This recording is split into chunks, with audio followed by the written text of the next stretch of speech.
निकाय चुनाव को लेकर हरियाणा में राजनीति जो है गर्म हो चुकी है, मचने लगा है शोर। पता चल जाएगा किस में है कितना जोर।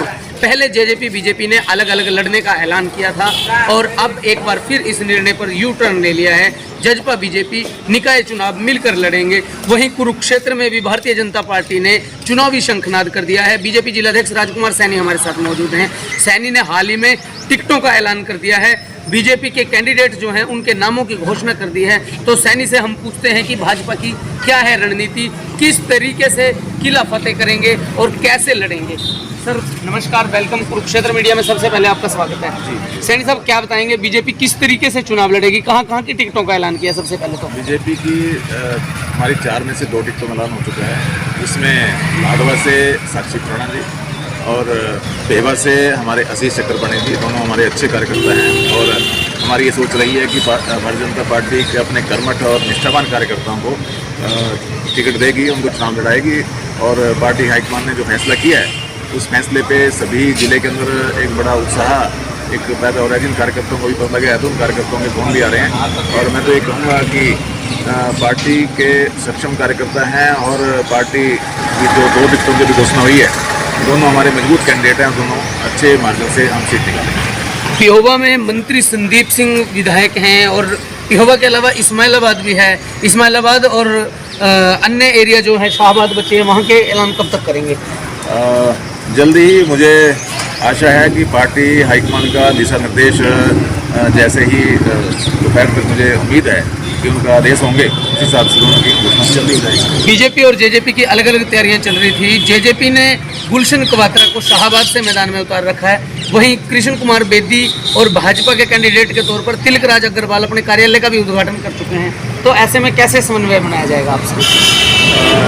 पार्टी के दिशा निर्देश जैसे हाईकमान का आदेश है, कार्यकर्ताओं का चुनाव लड़ने का सबका मन होता है और कार्यकर्ताओं ने चुनाव लड़ना भी चाहिए, उनकी इच्छा होनी भी चाहिए। और भारतीय जनता पार्टी के पास भी बहुत ही मजबूत सक्षम कार्यकर्ता चुनाव लड़ने के लिए तैयार हैं और इसी तरह से जजपा के पास भी हैं।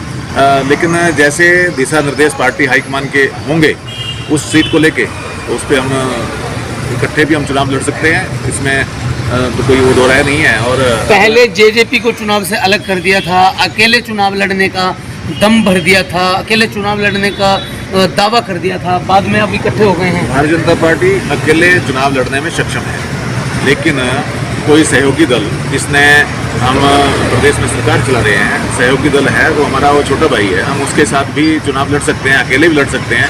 तो इसमें तो कोई दो राय नहीं है। जैसे हमने पार्टी हाईकमान ने बैठ के जब ये फैसला किया कि हमें अकेले चुनाव लड़ेंगे तो अकेले भी हम लड़ सकते हैं। हमारे कार्यकर्ता बहुत मजबूत हैं। ऐसा नहीं है कि हम इसलिए समझौता कर रहे हैं कि हमारे कार्यकर्ता सक्षम नहीं है। हमारे कार्यकर्ता हर सीट के ऊपर सक्षम है, लेकिन पार्टी हाईकमान की दिशा निर्देश, क्योंकि हमारे जजपा जी जो छोटा भाई है और उनका भी हमने मान सम्मान को देखना है। जैसे भी हाईकमान के आदेश होंगे उस हिसाब से हम सीट पे चुनाव लड़ेंगे। देखिए, जेजेपी बीजेपी पहले अलग अलग चुनाव लड़ने के दावे कर रहे थे, पर अब एक साथ आ गए हैं। सर, हरियाणा में राज्यसभा चुनाव भी हैं, तो कांग्रेस ने अपने एमएलएज को शिफ्ट कर दिया है, अलग जगह ले गए हैं, क्या कहेंगे? कांग्रेस के बारे में सब जानते ही हैं कि पूरे देश के अंदर कांग्रेस एक हाशिए पे चली गई है। विपक्षी दल बहुत कमज़ोर हैं और क्योंकि हमेशा से कांग्रेस ने जो देश के 50 से 55 साल देश पर राज किया, देश की जनता के साथ एक ठग किया है कि ठगा गया जनता को। उनको कहते कुछ थे, वो करते कुछ थे। लेकिन जब से हमारे भारतीय जनता पार्टी की हमारे देश की यशस्वी प्रधानमंत्री नरेंद्र मोदी के नेतृत्व में जब सरकार बनी है और तब से 7-8 सालों के अंदर जो हमारे देश के यशस्वी प्रधानमंत्री ने काम किए हैं वो सबके सामने है। और कांग्रेस हाशिए पे जा चुकी है और कांग्रेस के पास भागने के अलावा, शिफ्ट करने के अलावा कोई चारा ही नहीं बचा, क्योंकि प्रदेश में आज तक कांग्रेस का नेतृत्व जो है वो प्रदेश की टीम को नहीं बना पाया। आज तक वो जिलों के अंदर उनकी टीम नहीं बन पाई। भारतीय जनता पार्टी का जो कार्यकर्ता है बूथ स्तर पर मजबूत है, बूथ के नीचे जाके भी पन्ना प्रमुख तक हमारे बने हुए हैं। इसलिए भारतीय जनता पार्टी सक्षम है हर चुनाव लड़ने के लिए। और वो कहीं ना कहीं भारतीय जनता पार्टी के साथ तो टक्कर लेने की स्थिति में नहीं है, इसलिए वो इस तरह की हरकतें कर रही है। थानेसर में चुनाव नहीं है, हर जगह ढोल बज रहा है, शोर मच रहा है, वर्करों का उत्साह बढ़ रहा है।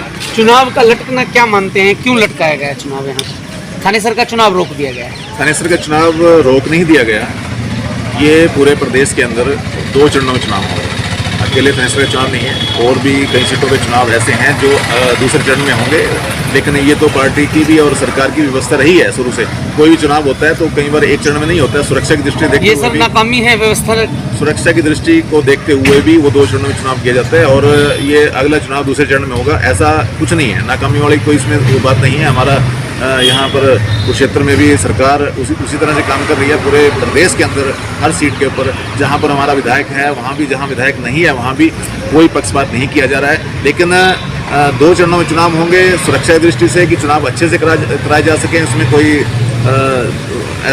ऐसी स्थिति ना हो जिसमें कोई समस्या हो, इस वजह से वो ऐसा करें। थानेसर में चुनाव नहीं है, उसके बावजूद भी यहाँ राजनीति बहुत है, राजनीति गर्म है। अब विधायक ने पूरे शहर में 7 साल बेमिसाल के पोस्टर लगा रखे हैं। वहीं जेजेपी से जुड़े एक नेता जो टिकट पर चुनाव लड़ चुके हैं जेजेपी की, वो विधायक की पोल खोलते रहते हैं, ठेकेदारों की पोल खोलते रहते हैं, सरेआम भ्रष्टाचार के आरोप लगाते हैं। और क्या कहेंगे सर? हर व्यक्ति को अपनी बात रखने का अधिकार है। राजनीति करने वाला व्यक्ति तो कोई बात हो भी ना तो उसको भी बढ़ा चढ़ा के कैसे किस रूप में पेश करता है, वो तो उसका अपना काम होता है। इसलिए हमेशा से राजनीति जो करनी हो तो अच्छी राजनीति करनी चाहिए, एक ओछी राजनीति, ओछी हरकतें नहीं करनी चाहिए। सरकार ने की तरफ से और हमारे विधायक की तरफ से कुरुक्षेत्र के अंदर इतने काम हुए हैं और हो रहे हैं, तो वो किसी चुके नहीं हैं। इसलिए दूसरे लोगों को ये लगता है कि विधायक इतने काम करते जा रहा है या भारतीय जनता पार्टी इतने अच्छे काम करती जा रही है, तो इसलिए वो कहीं ना कहीं पिछड़ चुके हैं। और आने वाले समय में उनको लगता है कि अगर हमने कुछ चुनाव लड़ना पड़ेगा, हम चुनाव लड़ नहीं पाएंगे, हम फाइट नहीं कर पाएंगे। इस वजह से सत्ता पक्ष का हमेशा चेहरा खराब करने का लोग प्रयास करते हैं। क्या मैसेज देंगे वर्करों को, कार्यकर्ताओं को? वर्करों को मैसेज मैंने कल बैठक भी रखी थी यहाँ पर, जिले के सभी पदाधिकारियों की, मंडल अध्यक्षों की और हमने मोर्चों के अध्यक्षों की बैठक रखी थी। सभी को कल भी हमने दिशा निर्देश जारी कर दिए थे, और आज भी मैं सब कार्यकर्ताओं को ये मैसेज देना चाहता हूँ कि जिन जिन सीटों की घोषणा हो चुकी है और वो तन मन धन से अपने जो प्रत्याशी हैं उनका साथ दें और बहुत अच्छे मार्जिन से उनको जिताएं।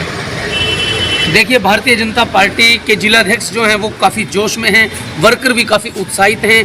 बीजेपी ने ऐलान कर दिया है पिहोवा और लाडवा के लिए अब शाहाबाद और थानेसर को लेकर बीजेपी की क्या रणनीति रहेगी। हालांकि थानेसर में चुनाव नहीं है, परंतु रणनीति जो है वो बनाई जा रही है। बीजेपी बूथ लेवल पर वर्किंग कर रही है और भारतीय जनता पार्टी जो है वो जीत का दावा भी कर रही है। अपडेट्स के लिए आप देखते रहिए कुरुक्षेत्र मीडिया। नमस्कार।